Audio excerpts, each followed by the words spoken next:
কালকের বাগদা ট্রিপের ব্লগে আমি শেয়ার করেছিলাম ওখানে আমরা ব্রেকফাস্ট সেরে তারপর রেডি হয়ে গিয়েছিলাম বিচে যাব বলে।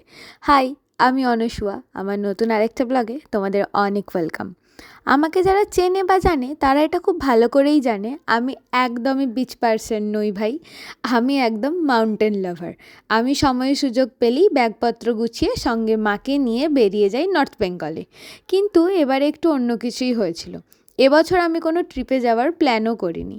একদিন হঠাৎ ডিউটিতে বসে বসে আমি আর করিশ্মা ডিসাইড করি কোথাও একটা দুদিনের জন্য হলেও ঘুরে আসতে হবে। এতটাই কাজের চাপের মধ্যে আমরা রয়েছি যে আমাদের মাথা একদম খারাপ হয়ে যাচ্ছে, কোনো কিছুতেই মন বসাতে পারছি না। আর তাছাড়া সামনেই নভেম্বরে আমার পরীক্ষা। আমি ভাবলাম পরীক্ষা রেখে ঢুক মেরে দুদিন অন্তত কোথাও ঘুরে আসা যায়। আমি ওই দীঘা মন্দারমণি যেতে একদমই চাইছিলাম না, কারণ ভীষণ ক্রাউডেড হয়, একদমই নির্জন নয়। শান্তি পেতে কোথায় যাব, একদম অশান্তি নিয়ে ফিরে আসব।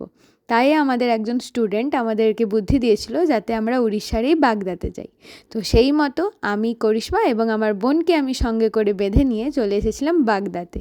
এই ট্রিপটা এক কথায় আমার মাইন্ডটাই চেঞ্জ করে দিয়েছে। এত শান্ত নিরিবিলি সি বিচ আমি আগে কোথাও দেখিনি।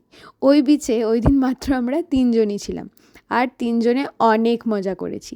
সারা দুপুর আমরা বিচে ছিলাম, ওখানে অনেকক্ষণ বসে গল্প করেছি, অনেক মজা করেছি, আর অনেক রিলস বানিয়েছি যেগুলো আমার ইনস্টাগ্রামে তোমরা পেয়ে যাবে। তারপর ওখান থেকে ফিরে আমরা ডিরেক্ট চলে গিয়েছিলাম লাঞ্চে। লাঞ্চে তো একদম এলাহি আয়োজন।